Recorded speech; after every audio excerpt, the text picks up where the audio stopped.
Hello guys. तो कैसे हैं आप सभी लोग। उम्मीद करते हैं कि आप सभी लोग बहुत अच्छे होंगे। तो फ्रेंड्स, हम अपनी सीरीज़ को आगे बढ़ाते हुए सिंधु घाटी सभ्यता का आज टॉपिक उठा के लाए हैं कि सिंधु घाटी सभ्यता से क्या क्या क्वेश्चन बन सकते हैं। इसमें सबसे पहले हम आपको थ्योरी पढ़ाएंगे, उसके बाद इसके जो PYQ क्वेश्चन पूछे गए हैं वो सभी MCQs करवाएंगे। लगभग 30 से 40 क्वेश्चन हम लेके आए हैं। PYQ के हैं ये सभी। ठीक है फ्रेंड्स। तो फ्रेंड्स, अपनी पढ़ाई को लगन से करिए और मेहनत के साथ करिए और एक स्ट्रेटजी के साथ करिए। ये नहीं है कि दिखावा के लिए पढ़ रहे हैं। ठीक है फ्रेंड्स। तो हम अपनी सीरीज़ को आगे बढ़ाते हुए आज हम आपके लिए सिंधु घाटी सभ्यता का टॉपिक उठाकर लाए हैं। सिंधु घाटी सभ्यता से आप उम्मीद मानिए, आप हमारे ऊपर यकीन करके देखिए कि इस क्लास को आपको पढ़ने के बाद आपको दूसरी क्लास करने की ज़रूरत नहीं पड़ेगी, क्योंकि सिंधु घाटी सभ्यता आपको पूरी ख़त्म करवा देंगे। ठीक है फ्रेंड्स। जितने भी आपके जो स्टेट एग्ज़ाम होते हैं, वनडे एग्ज़ाम होते हैं, उनमें सिंधु घाटी सभ्यता से इससे बाहर क्वेश्चन नहीं जाएगा, चाहे वो कोई सा भी वनडे एग्ज़ाम हो। ठीक है फ्रेंड्स। तो इसमें हम आपको ट्रिक्स का भी प्रयोग करके करेंगे और याद भी करेंगे, डायरेक्ट याद करेंगे इसमें हम। ठीक है फ्रेंड्स। और ये जो वीडियो है या ये सभी एग्ज़ाम के लिए, ग्रुप डी हो, NTPC हो, SSC हो, पुलिस हो, डिफेंस हो, ये ऐसी सभी एग्ज़ाम के लिए है। ठीक है फ्रेंड्स। ऐसा नहीं है कि एक एग्ज़ाम को टारगेट करके बनाई गई है। ठीक है गाइस। तो चलिए आज की क्लास को स्टार्ट करते हैं।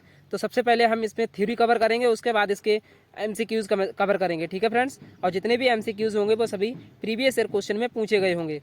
ठीक है गाइस। चलिए आगे बढ़ते हैं। तो थ्योरी में हम सबसे पहले पढ़ते हैं सिंधु घाटी सभ्यता में इंडस वैली सिविलाइजेशन, इसे इंग्लिश में कहते हैं। सिंधु घाटी सभ्यता को इंग्लिश में क्या कहते हैं? Indus valley civilization. ठीक है गाइस। तो इसमें अगर हम बात करें तो सिंधु घाटी सभ्यता में हम सबसे पहला पॉइंट देखते हैं। कलर दूसरा ले लेते हैं, इसमें कलर ले लेते हैं हम ब्लैक कलर चूज कर लेते हैं। ठीक है फ्रेंड्स। इसमें हम आपको देखते हैं कि यह सभ्यता सिंधु नदी के तट पर मिली थी। यानी यह सभ्यता कहाँ पर थी? सिंधु नदी के तट के किनारे थी, इसीलिए इसको सिंधु घाटी सभ्यता कहते हैं।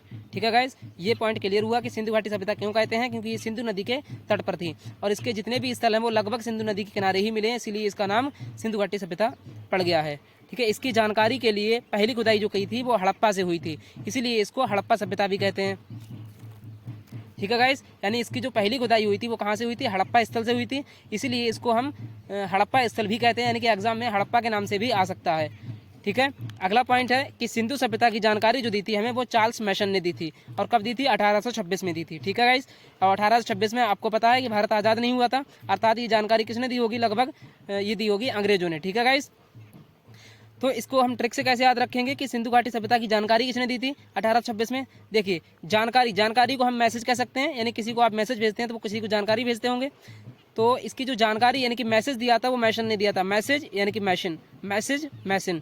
ठीक है गाइस। इस तरीके से आप याद रख सकते हैं इसको कि सिंधु सभ्यता की जो जानकारी थी वो किसने दी थी? तो चार्ल्स मैसन ने दी थी। और कब दी थी? 1826 में दी थी।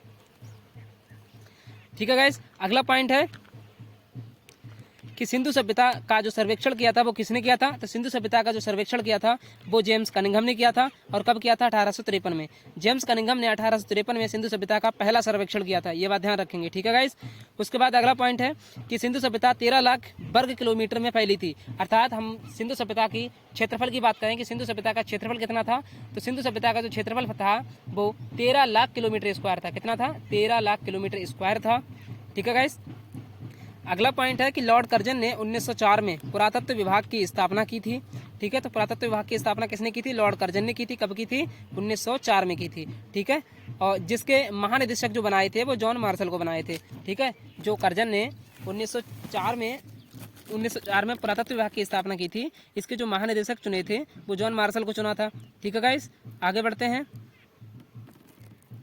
अगला पॉइंट है कि सिंधु सभ्यता का जो नामकरण किसने किया था? तो नामकरण भी किसने किया था? जॉन मार्शल ने किया था। ठीक है गाइस। तो सिंधु सभ्यता का नामकरण जॉन मार्शल ने किया था। सिंधु सभ्यता की पहली खुदाई दयाराम साहनी ने की थी। सिंधु सभ्यता का आकार त्रिभुजाकार है।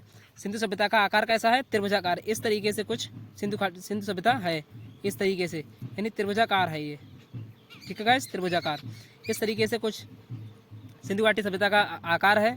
सिंधु सभ्यता विश्व की सबसे पहली शहरी सभ्यता थी। यानी सिंधु सभ्यता कैसी थी? तो शहरी सभ्यता थी। एग्जाम में ऐसे आ सकता है कि कौन सी सभ्यता शहरी सभ्यता थी, तो विश्व की सबसे पहली सभ्यता जो थी शहरी सभ्यता, वो हमारी सिंधु घाटी सभ्यता थी। ठीक है, इसका विकास जो माना जाता है वो 2500 ईसा पूर्व से हमारा 1750 ईसा पूर्व तक माना जाता है।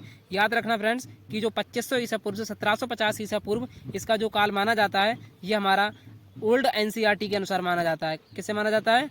ओल्ड एनसीईआरटी के अनुसार माना जाता है। ठीक है गाइस, तो ओल्ड एनसीईआरटी के अनुसार 2500 से ईसा पूर्व से लेके 1750 तक इसका क्या विस्तार मतलब विकास माना जा सकता है। ठीक है, आगे बढ़ते हैं। अगला पॉइंट है कि इसकी जो खुदाई की थी वो दयाराम साहनी ने की थी। सॉरी, इसके सबसे पहले अब हम स्थल देख लेते हैं। इसके क्या देखते हैं? हम स्थल देखते हैं। स्थल में सबसे पहला स्थल है इसका हड़प्पा स्थल है, जिसकी खुदाई 1921 में हुई थी। कब हुई थी? 1921 में। यानी कि हड़प्पा स्थल की जो खुदाई हुई थी वो दयाराम साहनी ने की थी। और ये कहाँ पर है? रावी नदी के तट पर है। कहाँ पर है? रावी नदी के तट पर है और पाकिस्तान के माउंट गोमरी जिले में पड़ता है। ठीक है, यानी हड़प्पा स्थल कहाँ पर पड़ता है? तो ये रावी नदी के तट पर पड़ता है और पाकिस्तान के माउंट गोमरी जिले में पड़ता है। और इसकी खुदाई जो की थी वो की थी हमारे दयाराम साहनी ने। ठीक है गाइस, और दूसरा पॉइंट है कि पिग्गट ने हड़प्पा और मोहनजोदड़ो को एक विस्तृत साम्राज्य की जुड़वा राजधानी कहा था। यानी जो पिग्गट महोदय थे, एक जो इतिहासकार थे पिग्गट, उन्होंने हड़प्पा को और मोहनजोदड़ो को एक विस्तृत साम्राज्य की जुड़वा राजधानी कहा था। ठीक है गाइस, अगला पॉइंट है यहाँ से निम्नलिखित वस्तुएं मिली हैं। यानी कि यहाँ से कौन कौन सी वस्तुएं मिली हैं, अब हम वो देखते हैं कि कौन कौन सी वस्तुएं हमारी हड़प्पा सभ्यता से मिली थी। तो हड़प्पा स्थल से हम बात करें तो सबसे पहले कुम्हार का चौक मिला है, उसके बाद दूसरी श्रमिक आवास मिला है, अन्नागार मिला है और मातृ देवी की मूर्ति मिली है, लकड़ी की ओखली मिली है और लकड़ी का ताबूत मिला है, RH-37 कब्रिस्तान मिला है, हाथी का कपाल मिला है, स्वास्थ्य चिन्ह मिला है। ठीक है गाइस, आप देख सकते हैं किस तरीके का कंटेंट हम आपके लिए लेकर आए हैं। इसके बाहर आपको क्वेश्चन देखने को नहीं मिलेगा सिंधु घाटी सभ्यता से अगर आ गया तो देखो इसे हम ट्रिक से याद करते हैं कि हड़प्पा के स्थल कौन कौन से हैं और किस तरीके से हम याद कर सकते हैं। जैसे सबसे पहला देखते हैं हम, पहली वस्तु मिली यहाँ से मिला कुम्हार का चौक। कुम्हार का चौक, ठीक है, कुम्हार क्या करता है? मेहनत करता है। मेहनत करके क्या करेगा? वो आवास करेगा। श्रम है एक, वो श्रमिक है और श्रमिक क्या करेगा? आवास में जाके अपने आराम करेगा। जब कुम्हार सबसे पहले चौक चलाएगा तो उसके बाद आराम करेगा। आराम करने के लिए कहाँ जाएगा? आवास में जाएगा। तो कुम्हार का चौक और श्रमिक आवास ये याद हुए।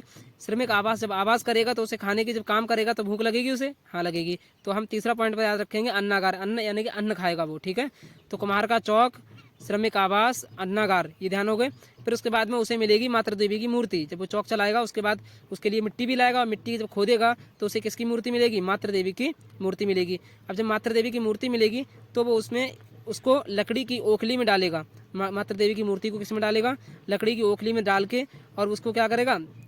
लकड़ी की ओखली में डालेगा और ओखली में डाल के उसके बाद उसे किस में भरेगा? ताबूत में भरेगा, लकड़ी का ताबूत में भरेगा उसे। ठीक है, लकड़ी के ताबूत में भरने के बाद वो कहाँ ले जाएगा? कब्रिस्तान में ले जाएगा। कहाँ? RH-37 कब्रिस्तान में ले जाएगा वो। ठीक है, और कब्रिस्तान में उसे क्या मिलेगा? हाथी का कपाल। आपको पता है कि कब्रिस्तान में क्या बहुत से कपाल वगैरह हैं, हड्डियाँ वगैरह हैं, ये मिलती रहती हैं, जनरली बात है। ठीक है, तो हाथी का कपाल है, ये कहाँ मिलेगा हमारे लिए? ये कब्रिस्तान में मिलेगा। और उसके बाद वहीं पर क्या मिलेगा? स्वास्थ्य चिन्ह मिलेगा।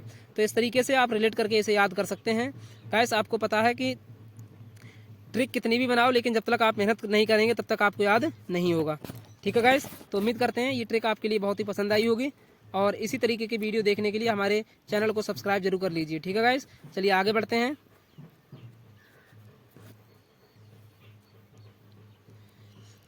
अगला स्थल है हमारा मोहनजोदड़ो। अगला स्थल कौन सा है? मोहनजोदड़ो है। मोहनजोदड़ो की खुदाई जो हुई थी 1922 में हुई थी। ठीक है, यहाँ 1921 लिख दिया है, ये 1922 में हुई थी। ठीक है गाइस, 1922 में। तो हम बात करें इसकी खुदाई जो हुई थी सन 1922 में हुई थी। किसने की थी? राखाल दास बनर्जी ने की थी। ठीक है, मोहनजोदड़ो है कहाँ पर? तो ये पाकिस्तान के लरकाना ज़िले में स्थित है। ठीक है, आपने देखा होगा कि अभी हमने आपको हड़प्पा स्थल बताया और हड़प्पा स्थल कहाँ पर था? हड़प्पा स्थल आपको बताया था कि पाकिस्तान के माउंट गोमरी जिले में स्थित था और वो रावी नदी के तट पर था। उसकी खुदाई 1922 में किसने की थी? तो उसकी खुदाई दयाराम साहनी ने की थी 1922-21 में। पता है ना आपको? ठीक है, तो इसकी अगर ये अगर मोहनजोदड़ो की बात करें तो ये सिंधु नदी के तट पर थी। ठीक है, तो सिंधु नदी, मोहनजोदड़ो जो था ये हमारा सिंधु नदी के तट पर था।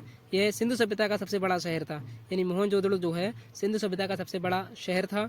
यहाँ मृतकों का एक बहुत बड़ा टीला मिला है। देखो, मृतकों का टीला का मतलब हुआ, देखो ये मोहनजोदड़ो का शाब्दिक अर्थ ही होता है कि मृतकों का टीला।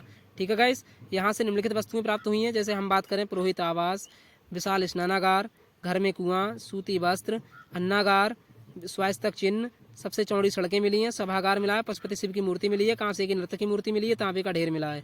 ठीक है गाइस, ये सभी वस्तुएं मिली हैं। आप इसको याद कैसे करेंगे ट्रिक से?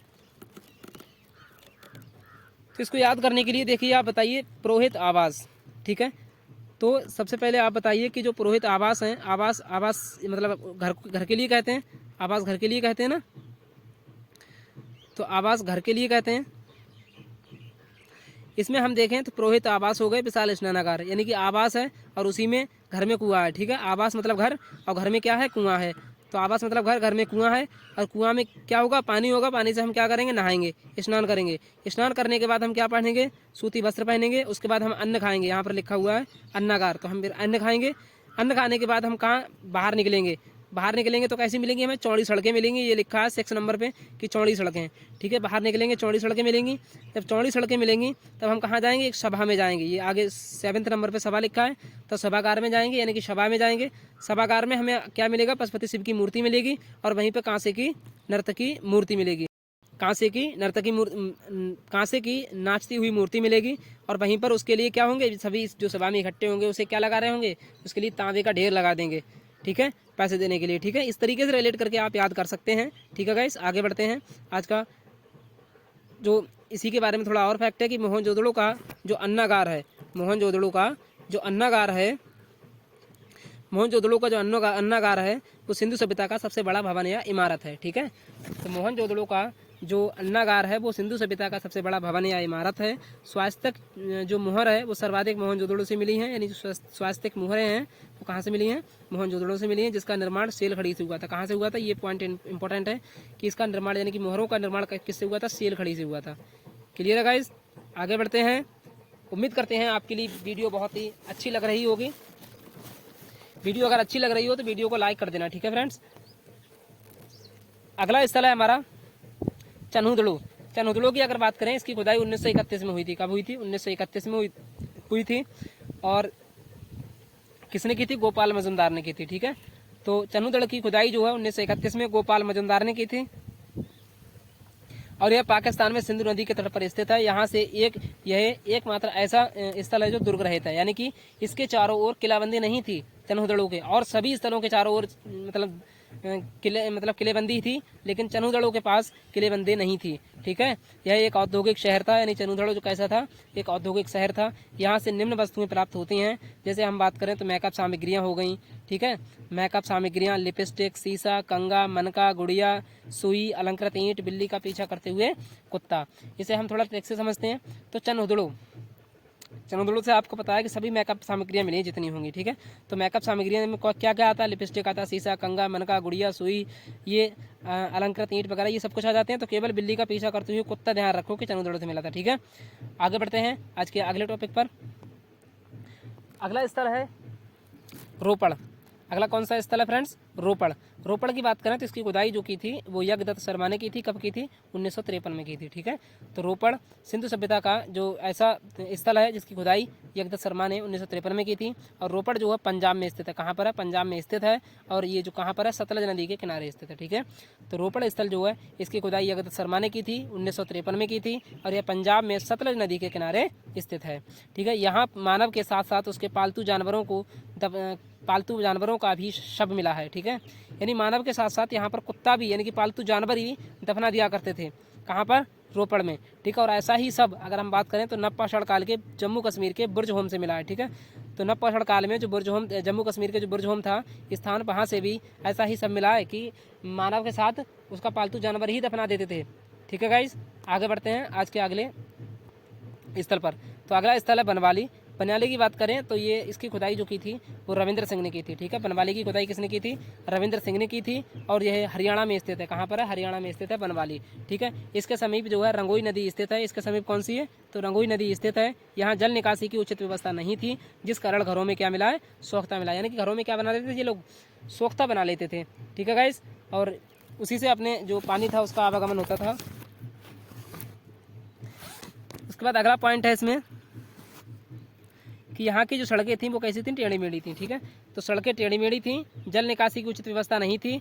और अच्छा ये बताइए, आप सभी लोगों को पता है कि अगर सड़कें टेढ़ी मेढ़ी होंगी तो उसकी जल निकासी की उचित व्यवस्था कैसे हो जाएगी। तो ऐसे ही ट्रिक से आप याद रख सकते हैं कि जल निकासी की उचित व्यवस्था नहीं थी तो सड़कें टेढ़ी मेढ़ी थी, सड़कें टेढ़ी मेढ़ी थी इसीलिए जल निकासी की उचित व्यवस्था नहीं थी। और ये कौन सी नदी के किनारे था बनवाली, ये रंगोई नदी के किनारे स्थित था। ठीक है गाइस, आगे बढ़ते हैं। तो अगला पॉइंट है कि कालीबंगा। कालीबंगा हमारा इसका अर्थ होता है काली मिट्टी की चूड़ी। ठीक है, कालीबंगा का अर्थ होता है काली मिट्टी की चूड़ी। आपको फ्रेंड्स हमने पीछे बताया है कि मोहनजोदड़ो का अर्थ क्या होता है, तो मोहनजोदड़ो का अर्थ होता है मृतकों का टीला। ठीक है गाइस, और इसमें अगला पॉइंट है कि यहाँ से अलंकृत ईंट मिली है, जो चूड़ी मिली हुई है, जुता हुआ खेत मिला हुआ है, हल एवं हवन कुंड के साक्ष्य कहाँ से मिले हैं, कालीबंगा से मिले हैं। ठीक है, यह राजस्थान में सरस्वती यानी घग्गर नदी के किनारे स्थित है। सरस्वती का पुराना नाम घग्गर था, इसीलिए इसकी खुदाई जो की थी बीके लाल और बीके थापर ने की थी। बीके थापड़ और बीबी लाल ने की थी, बीके थापड़ और बीबी लाल ने की थी इसकी खुदाई, इसकी कालीबंगा की। ठीक है, तो कालीबंगा के बारे में आपको इतने ही पॉइंट याद रखने हैं कि सबसे पहली बात, इसका अर्थ होता है काली मिट्टी की चूड़ी। ठीक है, और इसमें क्या मिला है, यहाँ से देखो अलंकृत ईंट मिली है, चूड़ी मिली है, जुता हुआ खेत मिला है, हल एवं हवन कुंड के साक्ष्य मिले हैं। ठीक है, और अगर कालीबंगा की बात करें, ये या राजस्थान में स्थित है और ये कौन सी नदी के किनारे स्थित था, तो ये सरस्वती यानी घग्गर नदी के किनारे स्थित था। ठीक है गाइस, इसकी खुदाई जो की थी बीके थापड़ और बीबी लाल ने की थी। चलिए आगे बढ़ते हैं फ्रेंड्स। अगला स्थल है धौलावीरा। धौलावीरा हमारा गुजरात में स्थित है और सिंधु सभ्यता का सबसे बड़ा स्थल है। इसकी खुदाई रविंद्र सिंह ने की थी। ठीक है, आगे बढ़ते हैं। सुरकोटडा अगला स्थल है, इसकी ये गुजरात में है। यहाँ से कलश शवाधान और घोड़े की हड्डी के साक्ष्य मिले हैं। कलश शवाधान मतलब कलश में लाश को दफना देते थे, कलश में बंद कर देते थे लाश को। ठीक है, इसे कहते हैं कलश शवाधान, और घोड़े की हड्डी के साक्ष्य भी मिले हैं यहीं से। ठीक है, अगला देखते हैं, लोथल है। लोथल एक बंदरगाह स्थल है। ठीक है, यानी सिंधु सभ्यता का बंदरगाह स्थल कौन सा है, लोथल है। यहाँ से गोदीवाड़ा के साक्ष्य मिले हैं। ठीक है, गोदीवाड़ा मतलब डॉकयार्ड जिसे कहते हैं हम, यानी कि डॉकयार्ड कहाँ पर होते हैं, ये समुद्र के किनारे होते हैं, नहीं होते हैं। ठीक है, यहाँ के जो घर के दरवाजे थे वो कहाँ पर, सड़कों की ओर खुलते थे। कहाँ पर खुलते थे गाइस, सड़कों की ओर खुलते थे। यहाँ से फारस की मोहर मिली है। क्या मिली है, फारस की मोहर मिली है, जो विदेशी व्यापार का संकेत है। देखो फारस विदेश है, तो विदेशी व्यापार का संकेत कौन दर्शाता है, फारस की मोहर दर्शाती है। सॉरी गाइस, आगे बढ़ते हैं। सिंधु सभ्यता की कुछ विशेषताएं देखते हैं हम, सिंधु सभ्यता की कुछ विशेषताएं देखते हैं। तो सिंधु सभ्यता की अगर बात करें, सिंधु सभ्यता एक नगरीय या शहरी सभ्यता थी। ठीक है गाइस, सिंधु सभ्यता एक नगरीय या शहरी सभ्यता थी। यहाँ की जो सड़कें थीं, यहाँ की सड़कें एक दूसरे को समकोण पर काटती थीं तथा ये पूर्व और पश्चिम दिशा में थीं, जिससे जब हवा चलती थी तो सड़कें स्वतः ही साफ हो जाती थीं और नालियाँ ढकी हुई थी यहाँ पर। ठीक है गाइस, यानी यहाँ पर जो सड़कें बनाई गई थी वो समकोण पर बनाई गई थी और उनकी जो दिशा रखी थी पूर्व पश्चिम रखी थी। ठीक है, जिससे जब हवा चलती थी तो सड़कें अपने आप ही साफ हो जाती थी। ठीक है, और यहाँ की अगर बात करें तो नालियाँ ढकी हुई थी। आप हमें बताएंगे, ये आंसर कमेंट बॉक्स में आपको बताना है कि नालियाँ टेढ़ी मेढ़ी कौन से स्थल की थी। ठीक है गाइस, अर्थव्यवस्था का आधार जो था यहाँ पर सिंधु घाटी सभ्यता में वो कृषि था।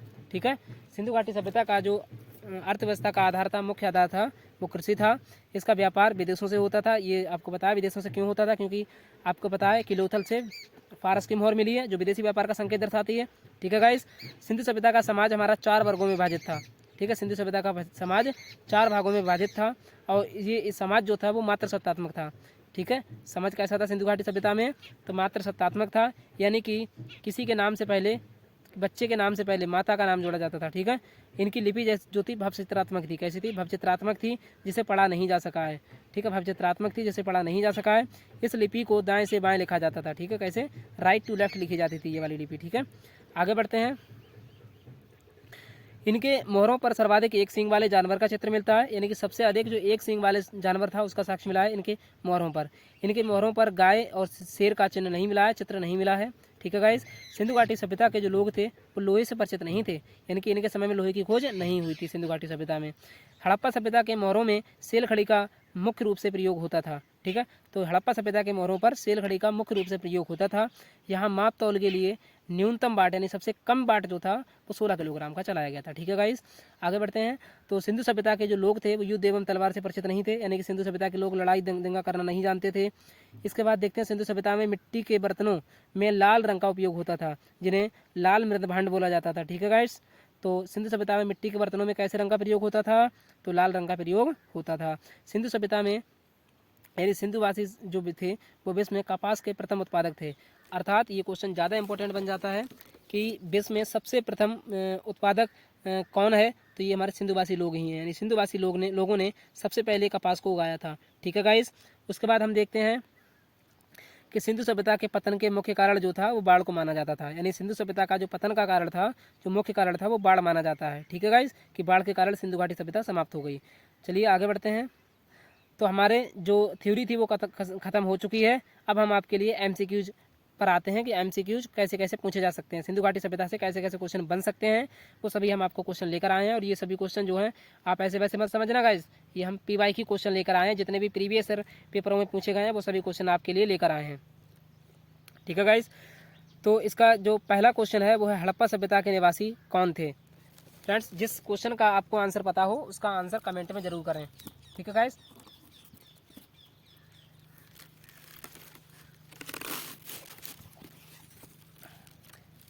तो हड़प्पा सभ्यता के निवासी कौन थे ये आपको बताना है गाइस। इसका आंसर कमेंट में करिए। और आपको पता है ये प्रीवियस ईयर देखो आप देख सकते हैं कि एसएससी मैट 2001 में और आरआरबी टेक्नीशियन 2004 में क्वेश्चन पूछा गया है। ठीक है गाइस। तो इसका ऑप्शन नंबर ए है। ग्रामीण थे क्या हड़प्पा की सभ्यता के लोग, या खानाबदोश थे, या शहरी थे, या जनजातीय थे। तो गाइस आप सभी लोगों को बता दें कि जो हड़प्पा सभ्यता के लोग थे वो कैसे थे, शहरी थे, यानी नगरीय थी। यानी कि जो सिंधु घाटी सभ्यता थी ये कैसी थी, नगरीय सभ्यता थी। और यहाँ पर आप क्वेश्चन देख सकते हैं हड़प्पा सभ्यता से बना है, जबकि तुम्हें पता है कि सिंधु घाटी सभ्यता का ही दूसरा नाम क्या है, हड़प्पा सभ्यता। और क्यों पड़ा, क्योंकि सिंधु घाटी सभ्यता में जो सबसे पहला स्थल खोजा गया था वो हड़प्पा सभ्यता खोजा गया था, इसीलिए इसको सामान्यतः हम हड़प्पा सभ्यता भी बोल देते हैं। गाइस आगे बढ़ते हैं। आज का दूसरा क्वेश्चन है।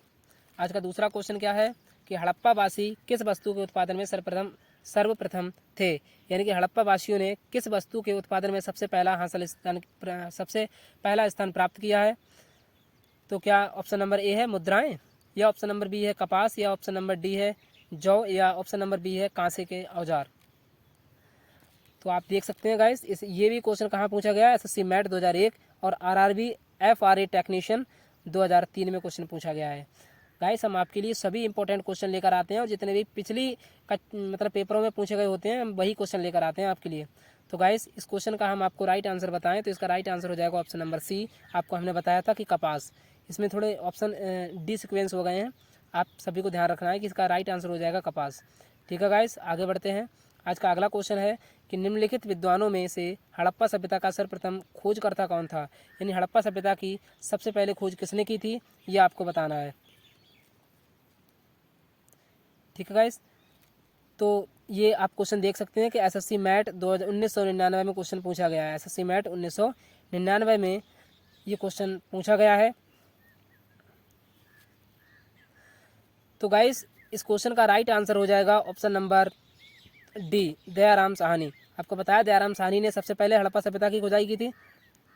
हड़प्पा सभ्यता का सर्वप्रथम खोजकर्ता कौन था, नहीं खोजा किसने था इसको। तो सॉरी गाइस इसका right answer option number A होगा, क्योंकि जॉन मार्शल ने ही सिंधु घाटी सभ्यता का नामकरण किया था और इन्होंने ही सिंधु घाटी सभ्यता को खोजा था, यानी हड़प्पा सभ्यता को खोजा था।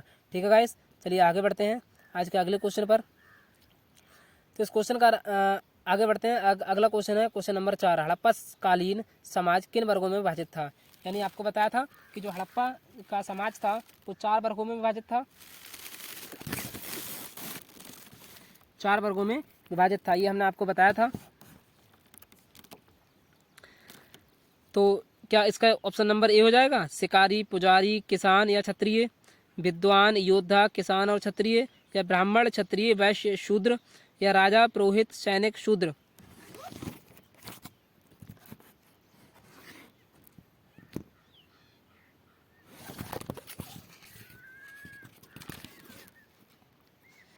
तो गाइस इसका जो राइट आंसर हो जाएगा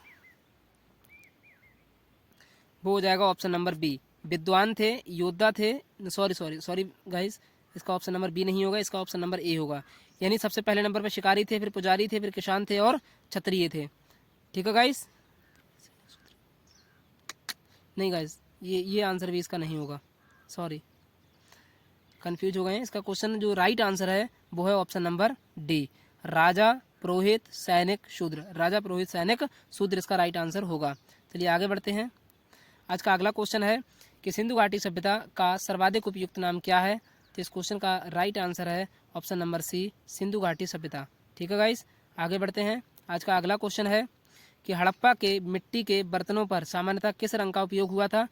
क्या लाल रंग का हुआ था, या पांडु रंग का हुआ था, या हरा रंग का हुआ था, या नीले रंग का हुआ था। तो इस क्वेश्चन का राइट आंसर हो जाएगा ऑप्शन नंबर ए, लाल रंग का। यानी हड़प्पा के जो मिट्टी के बर्तन थे इन पर सामान्यतः लाल रंग का प्रयोग हुआ था। आगे बढ़ते हैं क्वेश्चन नंबर 7 पर।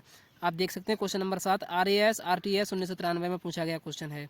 ठीक है गाइस, तो सिंधु घाटी सभ्यता के लोग किस में विश्वास करते थे, बताइए। क्या आत्मा ब्रह्मा में करते थे विश्वास, या यज्ञ में करते थे, या कर्म कांड में करते थे, या मात्र शक्ति में करते थे। तो गाइस इसका राइट आंसर हम आपको बता दें तो इसका राइट आंसर हो जाएगा ऑप्शन नंबर डी, मात्र शक्ति। आप सभी लोगों को पता है कि जो सिंधु घाटी सभ्यता के लोग थे उनका समाज कैसा था, मात्र सत्तात्मक था। कैसा था, मात्र सत्तात्मक था। ठीक है, आगे बढ़ते हैं। आज का अगला क्वेश्चन है किस पशु के अवशेष सिंधु घाटी सभ्यता में प्राप्त नहीं हुए हैं। यानी इसमें से कौन सा पशु है जिनके जो अवशेष हैं वो सिंधु घाटी सभ्यता से देखने को नहीं मिले हैं। क्या ऑप्शन नंबर ए है, या ऑप्शन नंबर बी है, या ऑप्शन नंबर सी है, या शेर और गाय यानी कि डी ऑप्शन है। तो गाइस इस क्वेश्चन का जो राइट आंसर हो जाएगा वो सी और डी हो जाएगा, क्योंकि यहाँ पर दोनों ऑप्शन गलत दे रखे हैं। ठीक है, क्योंकि यहाँ पर या तो ये नहीं होता, केवल डी ऑप्शन हो जाता, शेर और गाय। ठीक है, या गाय दे देता या शेर दे देता, या दोनों दिए हैं तो एक ही ऑप्शन में देता। ठीक है, तो ना इसमें शेर का मतलब अवशेष प्राप्त हुए हैं और ना ही इसमें गाय के अवशेष प्राप्त हुए हैं सिंधु घाटी सभ्यता से। ठीक है गाइस, चलिए आगे बढ़ते हैं आज के अगले क्वेश्चन पर। अगला क्वेश्चन है कि हड़प्पा कालीन स्थल में अभी तक किस धातु की प्राप्ति नहीं हुई है। यानी कि हड़प्पा काल में कौन सी धातु की खोज नहीं हुई थी। क्या तांबा थी, या चांदी थी, या सोना था, या लोहा था। तो गाइस हमने आपको बताया है थ्योरी में अभी कि इसका राइट आंसर हो जाएगा ऑप्शन नंबर डी, हड़प्पा कालीन यानी कि जो सिंधु घाटी सभ्यता थी इसमें लोहे की खोज नहीं हुई थी। ठीक है, आगे बढ़ते हैं। आज का अगला क्वेश्चन है कि सिंधु सभ्यता का पत्तन नगर यानी बंदरगाह नगर कौन सा था। क्या वो कालीबंगन था, या लोथल था, या रोपड़ था, या मोहनजोदड़ो था। तो गाइस इसका राइट आंसर हो जाएगा ऑप्शन नंबर बी, लोथल। यानी लोथल जो था हमारा एक पत्तन नगर बंदरगाह था, मतलब पत्तन नगर स्थल था। ठीक है गाइस, और ये क्वेश्चन SSC 1999 और UP PCS 1999 में पूछा गया है। ठीक है गाइस, चलिए आगे बढ़ते हैं। तो आज का अगला क्वेश्चन है गाइस,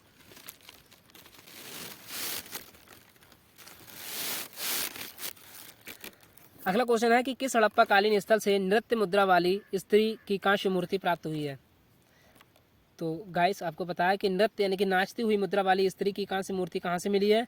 तो इस क्वेश्चन का राइट आंसर हो जाएगा ऑप्शन नंबर ए, मोहनजोदड़ो। यानी कि मोहनजोदड़ो से हड़प्पा कालीन स्थल से नृत्य मुद्रा वाली स्त्री की कांस्य मूर्ति प्राप्त हुई है। ठीक है गाइस, चलिए आगे बढ़ते हैं। आज का अगला क्वेश्चन है निम्नलिखित में से कौन सा एक हड़प्पा स्थल नहीं है। यानी कि हड़प्पा का स्थल इनमें से कौन सा नहीं है, ये आपको बताना है। क्या ऑप्शन नंबर ए है चनुदड़ो नहीं है, या सोहगरा है, या कोटदीजी है, या देसलपुर है।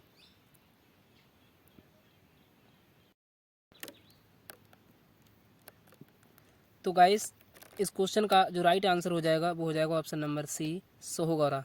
यानी कि सोहगौरा जो है वो हड़प्पा स्थल नहीं है। यानी सोहगौरा नाम का जो सिंधु घाटी सभ्यता में है ऐसा कोई स्थल नहीं मिला। ये क्वेश्चन UP PCS प्री 2019 में पूछा गया है।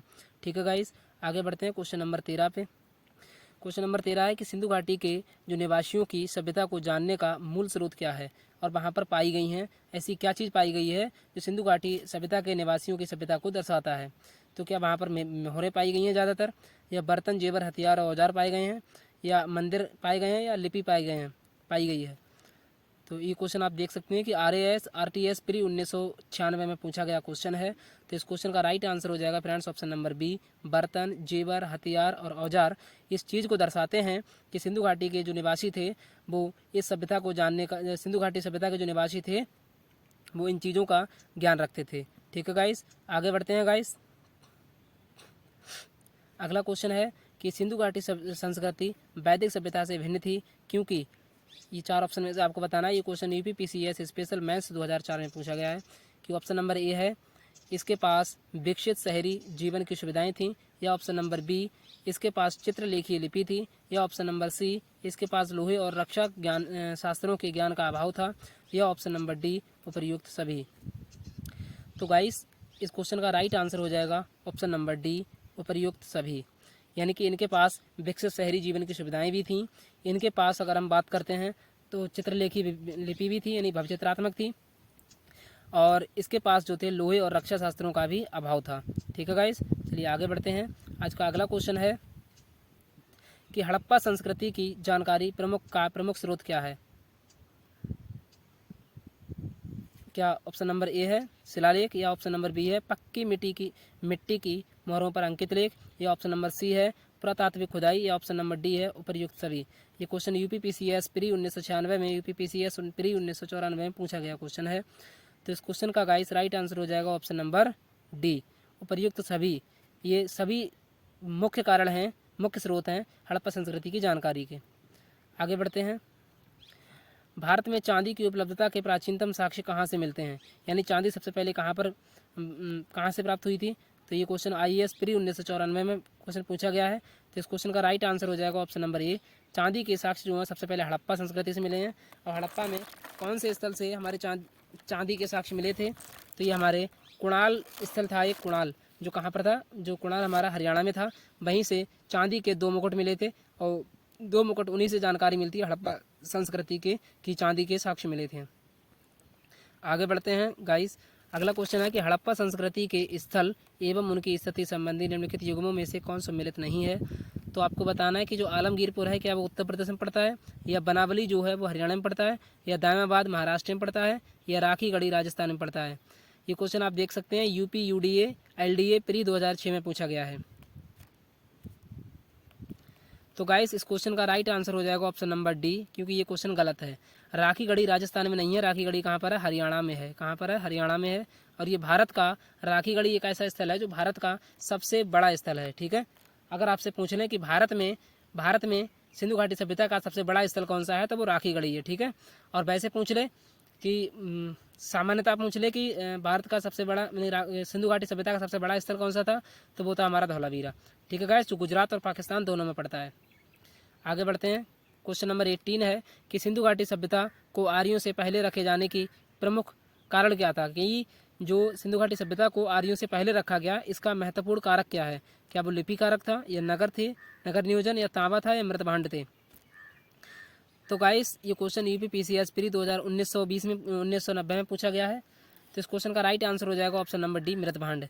मृतभांड इस चीज़ को बताते हैं, इस बात को बताते हैं कि जो सिंधु घाटी सभ्यता थी वो आर्यों से पहले थी। ठीक है गाइस, आगे बढ़ते हैं। क्वेश्चन नंबर 19, सिंधु सभ्यता संबंधित है, किससे संबंधित है। क्या ये प्राक ऐतिहासिक युग से संबंधित है, या आद्य ऐतिहासिक युग से संबंधित है, या ऐतिहासिक युग से संबंधित है, या उत्तर ऐतिहासिक युग से संबंधित है। तो गाइस इस क्वेश्चन का राइट आंसर हो जाएगा ऑप्शन नंबर बी, आद्य ऐतिहासिक युग से सिंधु घाटी सभ्यता की जानकारी मिलती है। ठीक है गाइस, आगे बढ़ते हैं। क्वेश्चन नंबर 20 है कि मानव समाज विलक्षण है क्योंकि यह मुख्यतः आश्रित होता है, किस पर आश्रित होता है। मानव समाज विलक्षण है ये क्योंकि यह मुख्यतः आश्रित होता है, किस पर आश्रित होता है, संस्कृति पर, या अर्थव्यवस्था पर, या धर्म पर, या विज्ञान पर। तो ये क्वेश्चन आप देख सकते हैं यूपीपीसीएस स्पेशल मेंस 2004 में पूछा गया है। तो इस क्वेश्चन का राइट आंसर हो जाएगा ऑप्शन नंबर ए, संस्कृति पर। ठीक है, आगे बढ़ते हैं। आज का अगला क्वेश्चन है कि हड़प्पा निम्नलिखित में से किस सभ्यता से संबंध है, यानी कि हड़प्पा किस सभ्यता के समकालीन सभ्यता है। तो क्या ये सुमेरियन सभ्यता के समकालीन सभ्यता थी हड़प्पा सभ्यता, या सिंधु घाटी सभ्यता से संबंधित है, या वैदिक सभ्यता से संबंधित है, या मेसोपोटामिया से संबंधित है। तो हड़प्पा जो है, हड़प्पा स्थल ये हमारी सिंधु घाटी सभ्यता से संबंधित है। ठीक है गाइस, आगे बढ़ते हैं। आज का अगला क्वेश्चन है क्वेश्चन नंबर 22 कि सिंधु घाटी सभ्यता गैर आर्य थी क्योंकि वह नगरीय सभ्यता थी, उसकी अपनी लिपि थी, उसकी खेती अर्थव्यवस्था थी, उसका विस्तार नर्मदा घाटी तक था। किस बात को दर्शाता है।